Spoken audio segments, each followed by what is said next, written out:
अस्सलामुअलैकुम, आप देख रहे हैं समा। मैं हूं फराज अहमद और मैं हूं सिद्रा मीर। बुलेटिन के आगाज में अहम खबर, इस्लामाबाद यूनाइटेड के एक खिलाड़ी का कोरोना टेस्ट मुस्बत आ गया है, जिसके बाद तमाम अरकान के टेस्ट किए जा रहे हैं। अब तक दोनों टीम्स स्टेडियम नहीं पहुंची हैं। पाकिस्तान सुपर लीग में आज इस्लामाबाद यूनाइटेड और क्वेटा ग्लैडिएटर्स के दरमियान 7 बजे होने वाला मैच 1 घंटे ताखीर से शुरू होने का इम्कान है। इस हवाले से मजीद बात करेंगे। समा के नुमाइंदे हुज़ैफा खान हमारे साथ मौजूद हैं। हुज़ैफा, बताइएगा क्या तफसीलात हैं? खिलाड़ी में कोरोना वायरस के हवाले से इतलात मौसूल हो रही हैं, तमाम टेस्ट किए जाएंगे, 1 घंटा ही ताखीर होगी या फिर मजीद डिले का इम्कान है आज के इस मैच में? जी देखें, इस वक्त पीसीबी ने इस बात की तस्दीक कर दी है कि इस्लामाबाद यूनाइटेड का एक रुकन जो है वो कोरोना मुस्बत आ चुका है, जिसके बाद आज का मैच जो है वो अभी 1 घंटे ताखीर से शुरू होने का पीसीबी ने कहा है। जबकि लग ये रहा है कि ये मैच 1 से ज्यादा मतलब तकरीबन 2 घंटे ताखीर हो सकता है, क्योंकि अभी तक दोनों टीमें नेशनल स्टेडियम कराची नहीं पहुंची हैं। प्लेयर के हवाले से जराए ये बताते हैं कि वो गैर मुल्की खिलाड़ी है जिसका कोरोना टेस्ट मुस्बत आया है, और पीसीबी के मुताबिक 2 दिन पहले उस खिलाड़ी के अंदर सिम्टम्स नजर आए थे कोरोना के, जिसके बाद टेस्ट किया गया और वो खिलाड़ी मुस्बत आया है। उसी टीम के दिगर खिलाड़ियों के कोरोना टेस्ट। ज़ैफा, ये बताएगा जिस खिलाड़ी का टेस्ट मुस्बत आया है, क्या वो कल प्रैक्टिस में मौजूद थे? इस हवाले से पीसीबी का कहना है कि उन्हें 2 दिन पहले ही आइसोलेट कर दिया गया था और कल उन्होंने प्रैक्टिस नहीं की थी टीम के साथ, यानी 2 दिन कबल उनको आइसोलेट कर दिया गया था और वो टीम के साथ प्रैक्टिस में मौजूद नहीं थे। जबकि दूसरी जो टीम है क्वेटा ग्लैडिएटर्स की, उसके टेस्ट इस वक्त लिए जा रहे हैं और क्लियर होने के बाद पीसीबी का ये कहना है कि मैच जो है वो आज ही खेला जाएगा 1 घंटे ताखीर के बाद। तफसीलात के लिए आपका बहुत शुक्रिया हुज़ैफा। मैंने इस हमसे भी राब्ते में है। पीटीआई के रहनुमाओं की जानिब से एक जोराना था, लेकिन एमकेएम से कोई भी एमपीए शरीक नहीं हुआ। सियासत की जंग में अकेला है वो। तहरीक इंसाफ के 12 अरकान कौमी असम्बली का सेनेट उम्मीदवार यूसुफ रजा गिलानी की हिमायत की पेशकश का इंकशाफ हुआ है। मुखालिफ जमातें जमा हो गई। तमाम जमातें इस मुद्दे की तरह मुत्तहद खड़ी हैं। सेनेट के इंतखाबात हम मुश्तरका तौर पर लड़ेंगे। गिलानी साहब जो हैं वो पीडीएम के कैंडिडेट हैं। सब नजरें 3 मार्च को। कप्तान तो मैं पुरान इनसे ज्यादा बेहतर खेलना जानता हूँ। बज़ाहिर जो अपने हैं काम आएंगे। रेट लगने शुरू हो गए, ऑफर्स मिल रही हैं। मैं लानत भेजता हूँ जो अपने वोट को बेचते हैं। गेम को उठाने के लिए बड़े खिलाड़ी मैदान में उतर गए। जहांगीर तरीन सियासी जोड़ तोड़ के लिए एक बार फिर से मुतहर्रिक। वजीर आजम इमरान खान से पार्लियामेंट हाउस में अपने चैम्बर में अरकान पार्लियामेंट और हुकूमती शख्सियात की मुलाकातें। आसिफ अली जरदारी सियासी मैदान में फिर सरगर्म हो गए। शहर इक़्तिदार में अहम मुलाकातें करेंगे। क्या मिलेगा और क्या खोने को है, फैसला होने को है। सेनेट इंतखाबात में जीत का मिशन सियासी जमातों के राबते और जोड़ तोड़ उरूज पर है। वजीर आजम इमरान खान ने भी पार्लियामेंट हाउस में अपने चैम्बर में मोर्चा संभाला। अरकान पार्लियामेंट और वुज़रा से सारा दिन मुलाकातें की। वजीर आजम ने वजीर आला पंजाब को अरकान के तहफ़्फ़ुज़ात दूर करने की हिदायत कर दी। सेनेट इलेक्शन क्या आए, बिल्ली के भागों छींका टूटा। वजीर आजम ने मुद्दतों से मुलाकात के मुंतजिर अरकान को बैठक का मौका जो दे दिया। इमरान खान के पार्लियामान में डेरे, मिलने वालों का भी तांता बंध गया। सेनेट इलेक्शन के हवाले से मुशावरत। परवेज खटक, गवर्नर पंजाब चौधरी सरवर, वजीर आला पंजाब उस्मान बुज़दार की बैठक। गुलदाद खान, गुलजफर खान, जवाद हुसैन, इकबाल आफरीदी, साजिद खान, नूर आलम खान, डॉक्टर हैदर अली की भी मुलाकातें। बलोचिस्तान से आज़ाद MNA असलम भूतानी ने मुलाकात के बाद अपना फैसला भी सुना दिया। 2.5 साल से ट्रेजरी बेंचेस पे बैठा हूँ, तो अखलाकी तौर पे मैं अभी शेख साहब को ही वोट दूंगा। वजीर आजम से खवातीन अरकान असम्बली नफीसा खटक, उज़मा जदून, जिले हुमा, शानदाना गुलजार और GDA की रुकन सायरा बानो भी मिली। इमरान खान को तहफ़्फ़ुज़ात बताए और इंतखाबी हिमायत भी कर दी। डिमांड थी वो वुमेन यूनिवर्सिटी की डिमांड थी। सेनेट के लिए हम बेइंतहा पुरुमीद हैं। हमें ट्रेनिंग बता दिया गया वोट किस तरह देना है, वोट में हमने निशान कैसे लगाने हैं। मुलाकातों में अरकान असम्बली ने अपने अपने हलकों के मसाइल और तरक्याती मंसूबों पर भी बात की। वजीर आजम ने उन्हें भरपूर ताउन का यकीन भी दिलाया। वजीर आजम साहब मुझे वोट दें, मामला बताएंगे थोड़ी देर बाद। दूसरी जानिब आसिफ अली जरदारी भी यूसुफ रजा गिलानी की जीत का मिशन लेकर इस्लामाबाद पहुंच गए। आज PP रहनुमाओं और अरकान असम्बली से मुलाकात करेंगे। अपोजिशन को भी दावत पर बुला लिया। तफसील इस रिपोर्ट में जानिए।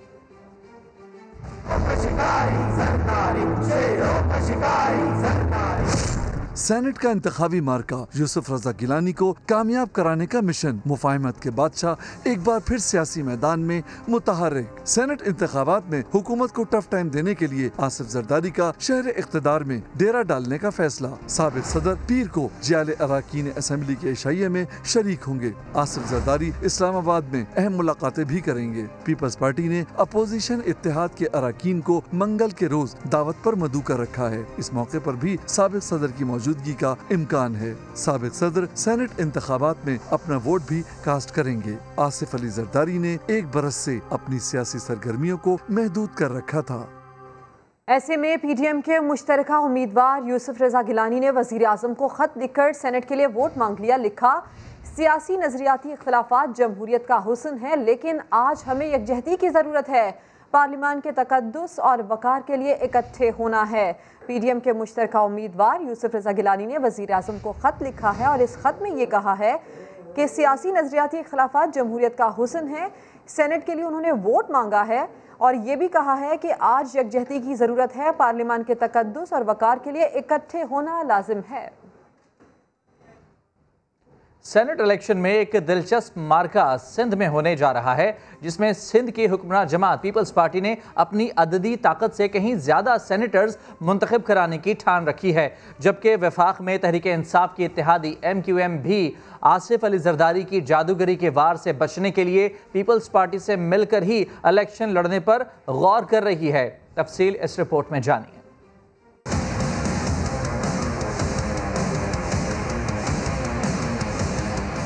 के वोट MQM के सेंटर को पड़ेगा। एक जनरल की और एक जो लेडीज़ की है उसमें हम इन्हें सपोर्ट करें। अगर सेनेट के इंतखाबात पर कोई गुफ्तगू है, उसका कोई वफाकी हुकूमत के इत्तेहाद या ट्रेजरी बेंचेस पर बैठने ना बैठने का सवाल पैदा होगा।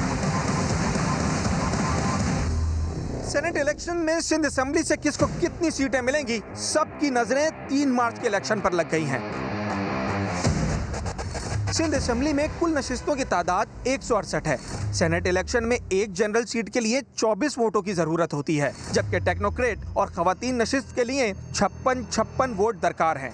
ऐवान में पीपल्स पार्टी के अरकान की मजमूई तादाद 99 है, जिसका मतलब है कि पीपल्स पार्टी अपनी आददी कुव्वत के मुताबिक जनरल सीट पर 4 और टेक्नोक्रेट और खवातीन नशिस्त पर एक सेनेटर ही मुंतखब करा सकती है। अगर पीपल्स पार्टी अपनी अददी कुव्वत पर ही इक्तफा करती है तो इसके पास जनरल नशिस्त के 3 इजाफी वोट हैं, जबकि टेक्नोक्रेट और खवातीन नशिस्तों के लिए हुक्मरान जमात के पास 43 वोट इजाफी है। सिंध असेंबली में MQM के अरकान की तादाद 21 है, यानी उसे जनरल नशिस्त पर एक सेनेटर मुंतखब कराने के लिए 3 वोटों की जरूरत है और पीपल्स पार्टी के पास जनरल नशिस्तों के 3 इजाफी वोट ही मौजूद हैं। इसी तरह टेक्नोक्रेट और विमेन नशिस्त पर MQM ने अपने 21 और पीपल्स पार्टी अपने 43 इजाफी वोट इस्तेमाल करके 2 मखसूस नशिस्तों पर मिलकर एक सेनेटर मुंतखब करा सकते हैं।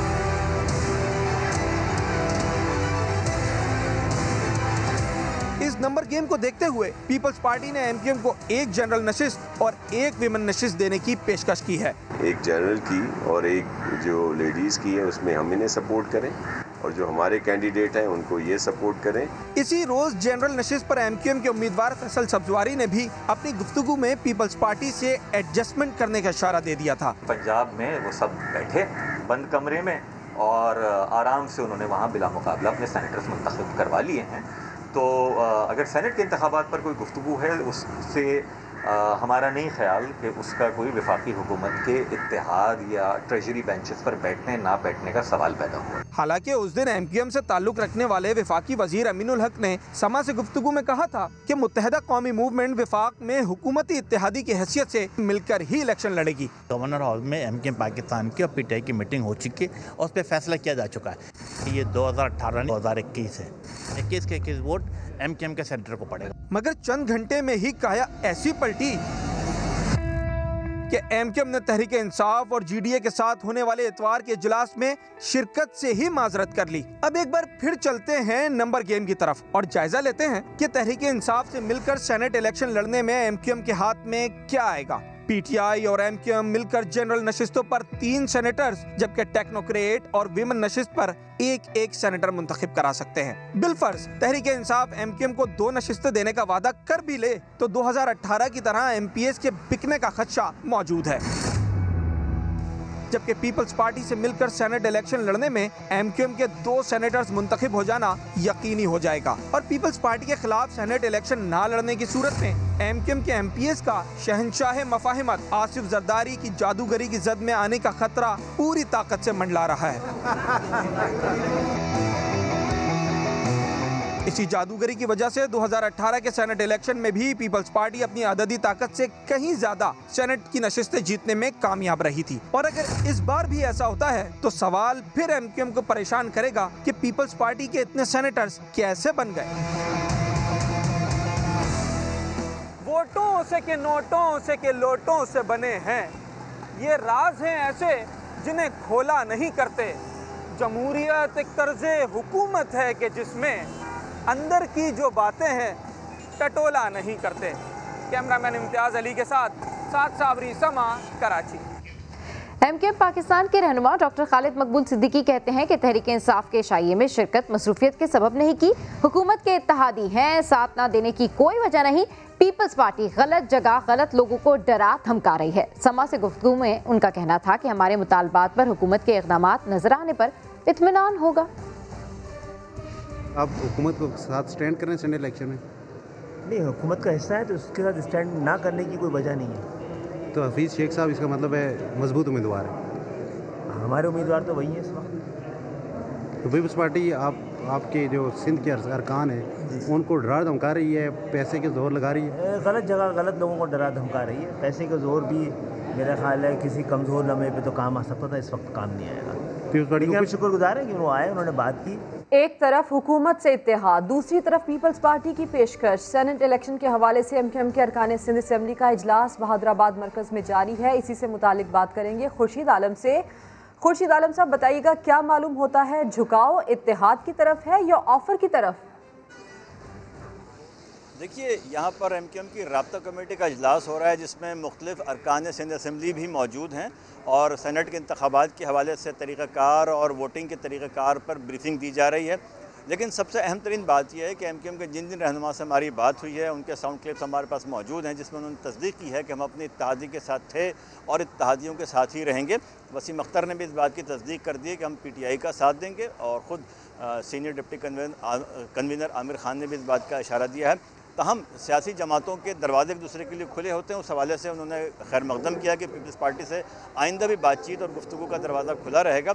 लेकिन अभी जो फ़ैसला हुआ है कम अज़ कम उस हद तक यही लगता है कि पाकिस्तान पीपल्स पार्टी की पेशकश पर गौर ज़रूर किया गया था और वसीम अख्तर ने यह भी बताया कि पीपल्स पार्टी को इस हवाले से जवाब दे दिया गया है कि हम अपने इत्तेहादियों के साथ हैं। जीडीए, पीटीआई और एमक्यूएम ने जो फैसला किया था उस हवाले से एमक्यूएम यानी कि इत्तेहाद ज़्यादा ज़रूरी है। खुर्शीद आलम, तफसील के लिए आपका शुक्रिया।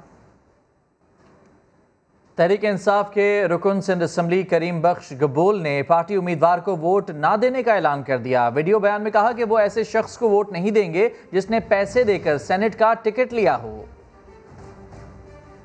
इलेक्शन में ऐसे लोगों को टिकट दिया गया जो जिनके बारे में ये सुनने में आ रहा है कि जी वो उन्होंने पैसे देकर वो टिकट ख़रीदा है, तो ये सुनने की हद की बातें हैं। तो मैं इसलिए ऐसे लोगों को कभी भी वोट नहीं करूंगा जो पैसे देकर सेनेटर के टिकट लेकर वो आए हैं। तो मैं कम से कम उन लोगों से मुतमईन नहीं हूँ। मैं अपना वोट ऐसे कैंडिडेट को नहीं दे सकता।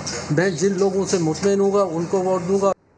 मामले पर मजीद बात करेंगे, संजय साधवानी हमारे साथ मौजूद हैं। संजय बताएगा, तहरीक इंसाफ के अपने रुकन अपने ही पार्टी उम्मीदवार को वोट ना देने का ऐलान कर रहे हैं।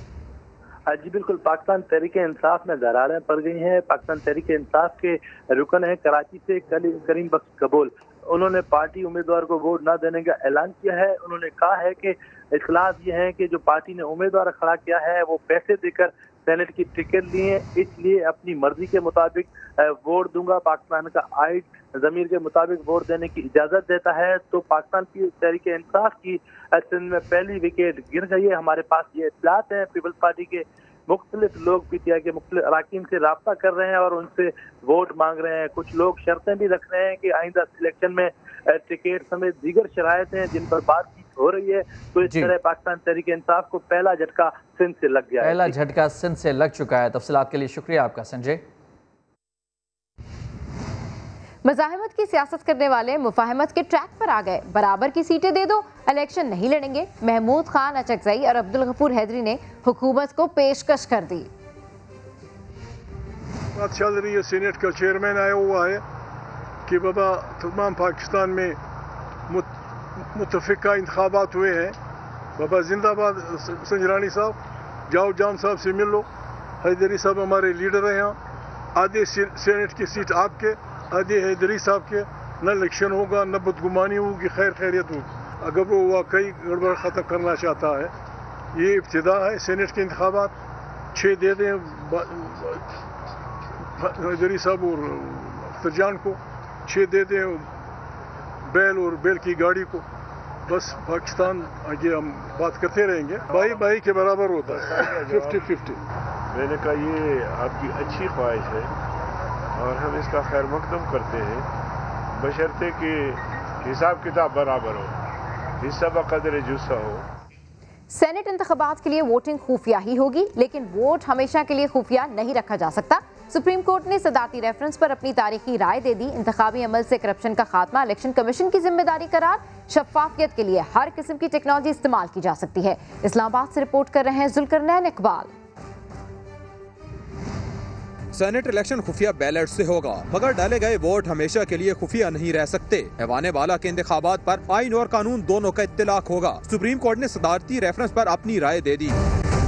अदालत उज़्मा ने इंतखाबी अमल से करप्शन का खात्मा इलेक्शन कमीशन की जिम्मेदारी करार दे दिया। अपनी राय में कहा, वोट के खुफिया होने पर मिसाली अंदाज में कभी अमल नहीं किया गया। खुफिया वोटिंग के अमल को इंतखाबी जरूरियात के मुताबिक टेम्पर किया जाता है। इलेक्शन कमीशन सेनेट इंतखाबात की शफाफियत के लिए हर किस्म की टेक्नोलॉजी इस्तेमाल कर सकता है। तमाम इदारे ताउन के पाबंद हैं। हुकूमत ने अदालती राय को खुशाइंद करार दिया। मौसूस अदालत ने हदायत जारी की है इलेक्शन कमीशन को कि वो मेजर्स लें, गार्ड करें इलेक्शन को।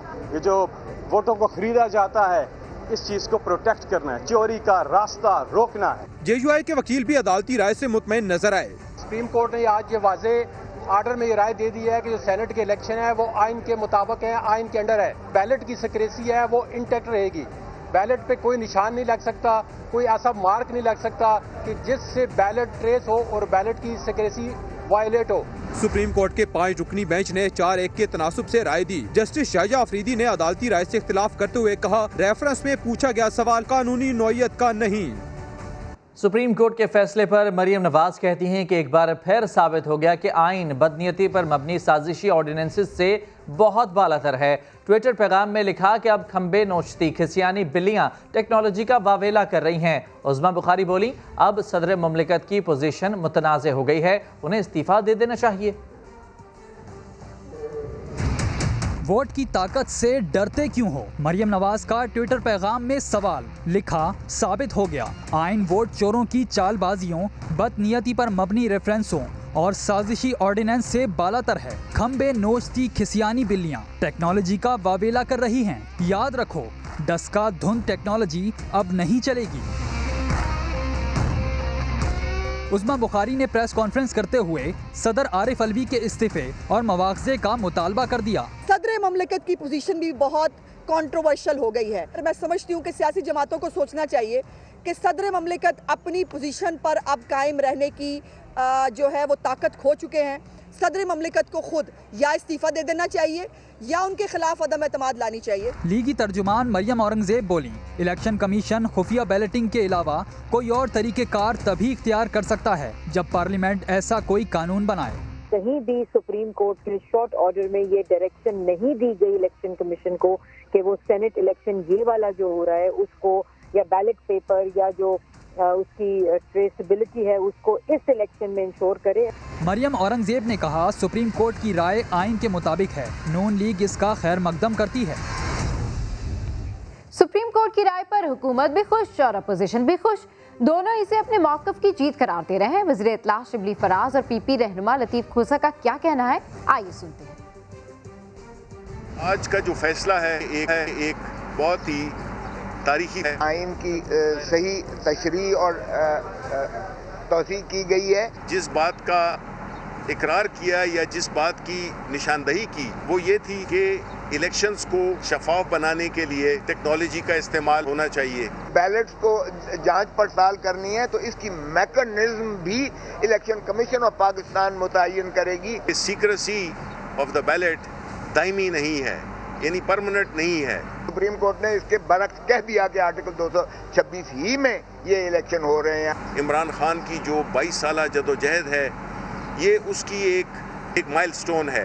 उनका ऑर्डिनेंस जो उन्होंने जारी किया था वो कलअदम हो गया है। सिंध में पंजाब फार्मूले की ऑफर, तफसीलात चंद लम्हों बाद।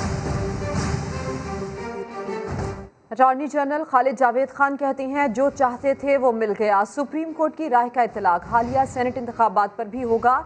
इलेक्शन कमीशन को काबिल शनाख्त बैलेट पेपर्स छापने होंगे। इलेक्शन एक्ट तरमीमी ऑर्डिनेंस लेकिन मौसर नहीं रहा। पार्टी सरबराह वोट देखने की दरख्वास्त दे सकता है। इलेक्शन कमीशन अपने तौर पर भी वोट का जायजा ले सकता है। अटॉर्नी जनरल ने समा से गुफ्तगू करते हुए ये कहा कि इलेक्शन कमीशन अपने तौर पर भी वोट का जायजा ले सकता है। इसके अलावा पार्टी सरबराह वोट देखने की दरख्वास्त भी दे सकता है। इलेक्शन एक्ट तरमीमी ऑर्डिनेंस मौसर नहीं रहा। इलेक्शन कमीशन को काबिल शनाख्त बैलेट पेपर्स छापने होंगे। सुप्रीम कोर्ट की राय का इतलाक हालिया सेनेट इलेक्शन पर भी होगा।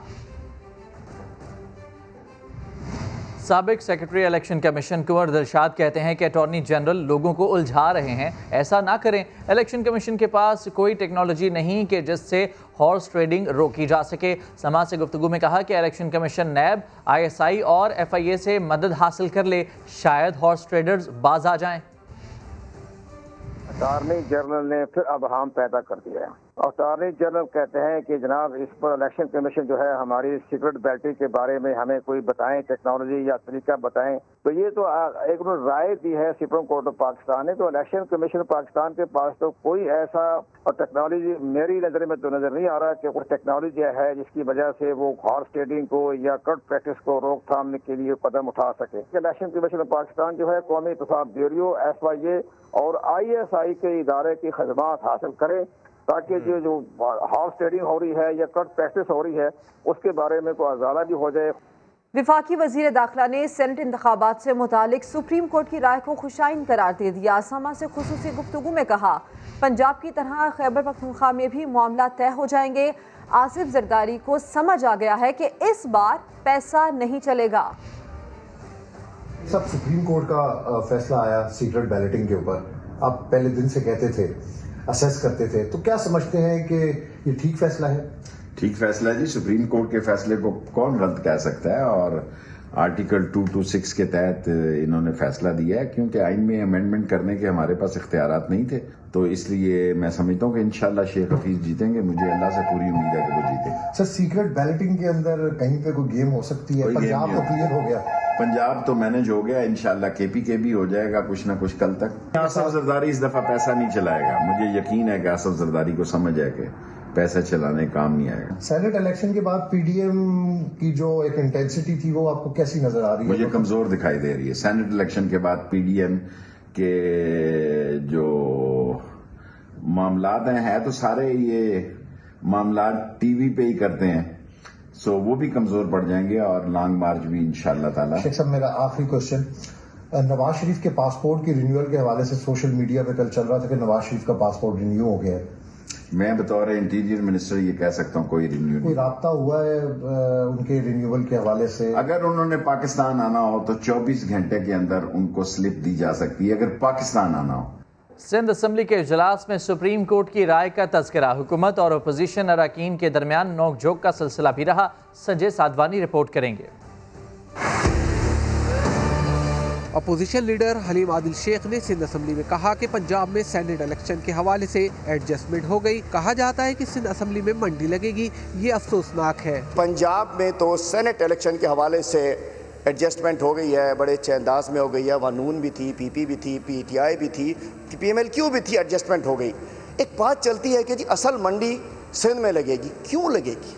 पीपल्स पार्टी के रहनुमा शर्जील मेमन ने सिंध में मंडी लगने की बात को खातिर में न लाते हुए कहा कि PTI को तारीखी शिकस्त होगी। इनके मेंबर इनको वोट देने के लिए तैयार नहीं है। तभी इन्होंने पंजाब में भी ये फार्मूला इस्तेमाल किया, क्योंकि इनको पता था कि वहां पे इनको तारीखी शिकस्त होगी। और इंशाअल्लाह ताला 2 दिन बाकी है, इंशाअल्लाह सिंध में भी इनको तारीखी शिकस्त होगी। पीपल्स पार्टी के रहनुमा मुकेश कुमार ने असेंबली में खिताब शुरू किया तो अपोजिशन अरकान आवाजें कसने लगे। बड़े मूड में हो और आजा बताता हूँ कितनी खुशी हो रही है, आजा बताता हूँ कितने मूड में हूँ, आजा मेरे एनी टाइम। वैसे ही 12 लोग भेजे थे, तू रेट ही नहीं बता रहा, मैं क्या करूँ। तो सर में बह गए तेरे। इजलास में सदारती रेफरेंस पर सुप्रीम कोर्ट का फैसला भी जेर बहस आया। खुर्रम शेर जमान का कहना था कि सुप्रीम कोर्ट ने सारी हवाओं का रुख बदल दिया। इम्तियाज शेख बोले ऐसे ही बातें करते हैं, ये अब केस हार गए हैं। यौम पाकिस्तान भरपूर अंदाज में मनाने की तैयारियां। अहम खबर, बरतानवी high commissioner doctor Christian Turner की GHQ आमद। आर्मी चीफ से मुलाकात में खित्ते की सिक्योरिटी सूरत हाल और अफगानिस्तान में क़याम अमन पर भी तबादला ख्याल किया गया। अहम मुलाकात हुई है। आर्मी चीफ से मुलाकात में खित्ते की सिक्योरिटी सूरत हाल और अफगानिस्तान में क़याम अमन पर तबादला ख्याल किया गया। बरतानवी हाई कमिश्नर डॉक्टर क्रिस्टियन की जानिब से और इसके साथ साथ अफगान अमन अमल की पेशरफ्त पर भी तफसीली गौर किया गया है। बरतानवी high commissioner doctor Christian Turner की GHQ आमद। इस मौके पर खित्ते की सिक्योरिटी सूरत हाल और अफगानिस्तान में क़याम अमन पर भी तबादला ख्याल किया गया। और अब आपको बताएं कि यौम पाकिस्तान भरपूर अंदाज में मनाने के लिए तैयारियां की जा रही हैं। ISPR ने भी नया प्रोमो जारी कर दिया।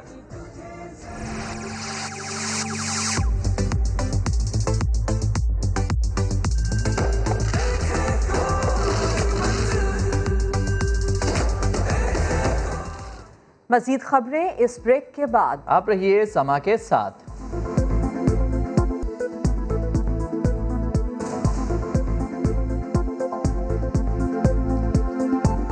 Welcome back. हुकूमती MNAs के तहलका खेज दावे। वज़ीर आज़म ने पार्लिमानी इजलास में तरक्याती फंड्स 15 करोड़ से बढ़ाकर 50 करोड़ करने की बात की। हुकूमती MNAs ने समा की खबर की तस्दीक कर दी।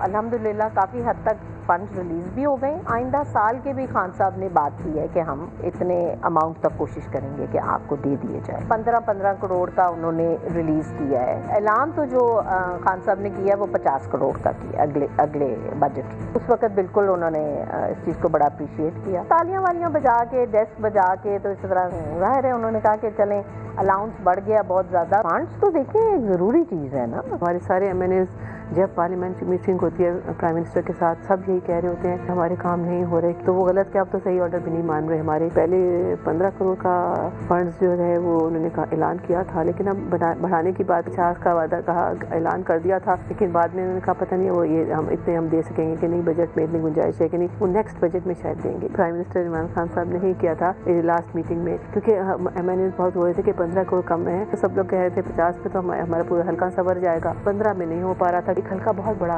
प्लान का हल्का बहुत बड़ा वसी होता है। हमारे प्राइम मिनिस्टर का हमेशा से वादा था कि फंड जो है मैं लोकल गवर्नमेंट को दूंगा। MNA MP का काम तो कानून बनाना है, आप लोगों को नहीं मिलेंगे। लेकिन अब ये लोकल गवर्नमेंट भी डिसॉल्व कर दी गई। फिर उन्होंने कहा कि फंड्स पे इनको फिलहाल तो आपको ही दे देते हैं। सबने बहुत खुशी से नारा लगाया कि वेल डन खान।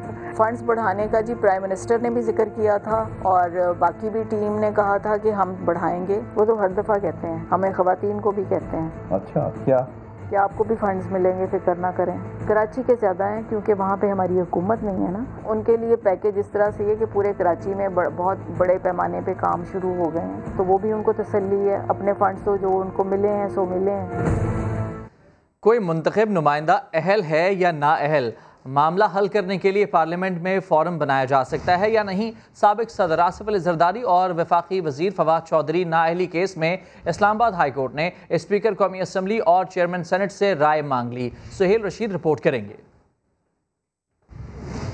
अवामी नुमाइंदों के खिलाफ केस की समाअत और फिर फैसला देकर सियासी जमातों की तनकीद भी सुनना नुकसान अदलिया का होता है। सियासी मामलात निपटाने के लिए पार्लियामेंट में फोरम क्यों मौजूद नहीं? क्या ऐसी कोई कमेटी बनाकर मामला हमेशा के लिए हल नहीं किया जा सकता? इस्लामाबाद हाई कोर्ट ने आसिफ जरदारी और फवाद चौधरी नाअहली केस में स्पीकर असम्बली और चेयरमैन सेनेट से राय तलब कर ली। चीफ जस्टिस अतर मिनल्ला ने रिमार्क्स दिए कि जाली डिग्री के केसेस सुप्रीम कोर्ट ने इलेक्शन कमीशन को भेजे थे। मुतबादिल फोरम मौजूद हो तो अदालत अपना इख्तियार क्यों इस्तेमाल करे। एक वजीर खारजा को हमने नाअहल करार दिया, बाद में वो बहाल हो गए। इस दौरान इनके हल्के में अवाम हक के नुमाइंदगी से महरूम रहे। PTI रहनुमाओं के वकील की आसिफ जरदारी केस का अदालत में ही फैसला करने की इस्तदा। कहा ख्वाजा आसिफ को भी सुप्रीम कोर्ट ने मेरिट पर ही बहाल किया। ये नहीं कहा था कि इस केस पर अदालत का दायरा इख्तियार नहीं। कागजात नामजदगी में हकायक छुपाने पर उस्मान डार और खुर्रम शेर जमान ने आसिफ जरदारी जबकि समी इब्राहिम ने फवाद चौधरी को नाअहल करार देने की दरखास्तें दायर कर रखी हैं। अदालत ने मामले पर अटार्नी जनरल को भी नोटिस जारी करते हुए समाअत 6 अप्रैल तक मुलतवी कर दी। जस्टिस काजी फायज ईसा नजर सानी केस। वकील मुनीर मलिक की बीमारी के बायस जस्टिस फायज ईसा ने खुद दलाइल दिए। कहा उनकी और अहले खाना की तस्हीह की गई। समाअत बराह रास्त TV पर दिखाने की इस्तदा कर दी। शहजाद अली रिपोर्ट करेंगे।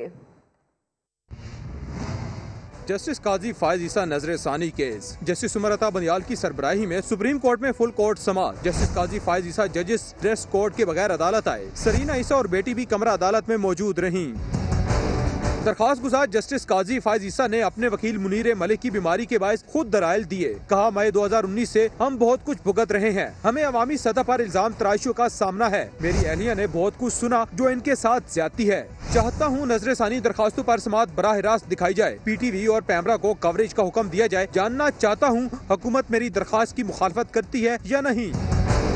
जस्टिस उमरता बंदियाल ने रिमार्क्स दिए आपकी दरखास्त अपनी नोयत की सबसे अलग दरखास्त है। हमारे सामने ऐसा कोई मवाद नहीं कि आपकी तस्दीक की गई। बराह रास्त कवरेज पर फिलहाल नोटिस नहीं कर रहे। कहा रूल्स के मुताबिक आपके वकील का पेश होना लाजमी है। मुनीर मलिक तहरीरी तौर पर बीमारी से आगाह करें और लिख कर दें कि वो नजर सानी दरखास्तों पर दलाइल नहीं देंगे। रूल्स को किसी के लिए नर्म नहीं कर सकते। समाअत मंगल तक मुलतवी कर दी गई। 4 दिन की चांदनी फिर वही कचरा कहानी। कराची में औरंगी नाले पर तजावुजात का खात्मा इंतजामिया के लिए चैलेंज बन गया। लोगों की बड़ी तादाद भारी मशीनों के सामने आ गई। तफसीलात जानते हैं खुर्शीद आलम की इस रिपोर्ट में।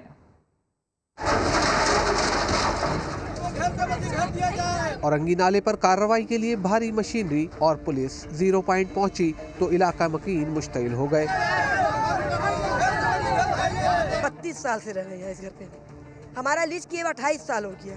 ठीक है, भूखे पेट अपने छत के नीचे रहते तो है। हम किसी से भीख मांगने नहीं जाते, लेकिन अवाम हुकूमत में भीख मांगने में मजबूर करके रास्ते पे आ जाए बच्चों को लेकर। अदालत से या हुकूमत से ये दरख्वास्त करते हैं कि हमें इस घर से बेघर ना किया जाए। KMC अफसर के मुताबिक काम 1 माह में मुकम्मल करने की कोशिश की जाएगी। जिस तरह महमूदाबाद नाले के जो इर्द गिर्द रहने वालों ने कोऑपरेट किया तो हमने 1 महीने के अंदर उसको क्लियर करने के बाद FWO के हवाले कर दिया और अब FWO वो रोड बना रही है। कोई छुपी हुई चीज़ नहीं है, कोई जाके देख सकते हैं, मीडिया भी देख सकती है, पब्लिक भी देख सकते हैं। जितनी जल्दी यहाँ से रिमूवल होगी उतनी जल्दी यहाँ पर रोड बनने शुरू हो जाएगी। एक मौके पर इलाका खवातीन ने खातून असिस्टेंट कमिश्नर औरंगी को भी घेर लिया और उन्हें अपनी रुदात सुनाती रही। कैमरामैन इमरान शाहिद के साथ खुर्शीद आलम, समा, कराची। बोलो कराची में आज हम आपको औरंगी टाउन लिए चलते हैं, जहां मसाइल हैं कि कम होने का नाम ही नहीं लेते। गंदगी, कचरा, सीवरेज और टूटी फूटी सड़कों से अवाम परेशान हैं।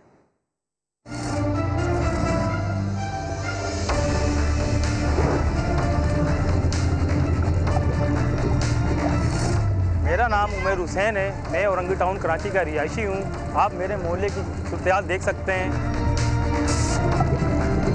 पानी हर जगह, सड़कें टूटी हुई हैं। बीमार हो रहे हैं लोग, बच्चे। हमारे MP MLA कोई पूछने वाला नहीं है। वोट के टाइम तो नज़र आते हैं, वैसे वो गायब हो जाते हैं चिराग की तरह। ये 1 नंबर की सड़क है। यहाँ तो कचरा, यहाँ सड़कें भी इस काबिल नहीं है गुजरने के।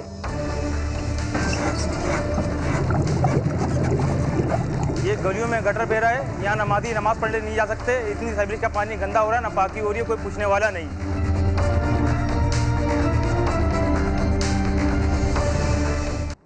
4 दिन की चांदनी फिर वही कचरा कहानी। लाहौर एक बार फिर कचरा कुंडी बनने लगा है। कूड़ा उठाने में ताखीर क्यों होने लगी है, शाहीन शहजादी बताएंगे अपनी इस रिपोर्ट में। तनाज़ात में घिरा LWMC का महकमा एक और बड़े मसले का शिकार। महकमे की बीमार मशीनरी कैसे करे शहर को साफ। कचरा उठवाने के लिए गाड़ियों के इंतजार में खड़े एहलकार ने सारा राज उगल दिया। 50% समझ ले ख़राब है, 50% चल रही है। जो आती है वो भी बीच में कोई पंचर हो जाती है, कोई और मसला बन जाता है तो फिर गाड़ी वहीं पे खड़ी रह जाती है। रिहायशी कॉलोनियों में गंदगी की अबतर सूरत हाल ने शहरियों को भी परेशान कर रखा है। एक हफ्ता हो गया है, यहाँ पर कोई भी कूड़ा उठाने के लिए नहीं आ रहा। गाड़ियाँ यहाँ पे कूड़ा यहाँ पे इकट्ठा कर हो जाता है, बदबू होती है, इलाके वालों को परेशानी हो रही है। समनाबाद, जौहर टाउन, हरबंसपुरा, गुलशन रावी और चुबरजी समेत शहर के बेशतर इलाकों में कचरे के ढेर हैं। कचरा उठाने के जिम्मेदार कंपनी की गाड़ियां खुद सहारा मांग रही हैं और शहर में जगह जगह फैला ताफून और कचरा शहरियों की नाक में दम कर रहा है। कैमरामैन लियाकत बशीर के साथ शाहीन शहजादी, समा, लाहौर। और अब ये खबर आपको दें कि चित्राल से जख्मी हालत में मिलने वाला बर्फानी चीता दौरान इलाज हलाक हो गया है। इंतजामिया के मुताबिक ऊंचाई से गिरने के बायस चीते की रीढ़ की हड्डी को नुकसान पहुंचा था। इसी पर मजीद बात करेंगे। समा के नुमाइंदे राहम यूसुफजई हमारे साथ मौजूद हैं। राहम, बताइएगा।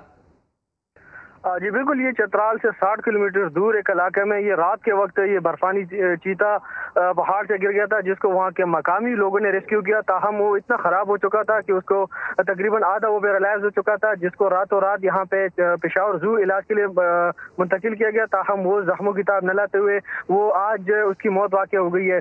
जू इंतजामिया के मुताबिक उन्होंने हर किस्म के इलाज इनको बचाने की कोशिश की। ताहम वो इतना जख्मी हो चुका था, खून उससे ज्यादा बह गया था, जो आज वो मतलब बहुत शुक्रिया आपका राहम यूसुफजई तफसीलात के लिए।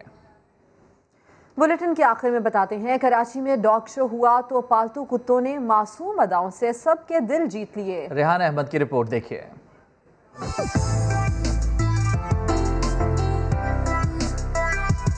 वखरा अंदाज, नाज नखरे। कराची में होने वाले डॉग शो में हर रंग और नस्ल के छोटे बड़े कुत्तों ने हिस्सा लिया।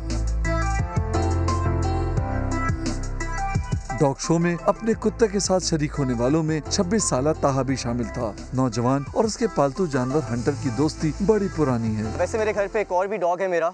जब मैं उसको प्यार कर रहा हूँ तो ये बहुत ज़्यादा ना जेलस हो जाता है, ज़मीन पे लेट जाएगा, रोने लग जाएगा और मुझे इग्नोर भी करेगा। बट अदरवाइज़ बहुत हैप्पी टेम्परमेंट का है। मैं इसको बाहर लेके जाता हूँ, ड्राइव्स का इसको बहुत शौक है, वॉक्स पे जाने का इसको बहुत शौक है। ताहा ने कहा कि जानवरों को प्यार की जरूरत बिल्कुल वैसे ही होती है जैसे कि बच्चों को।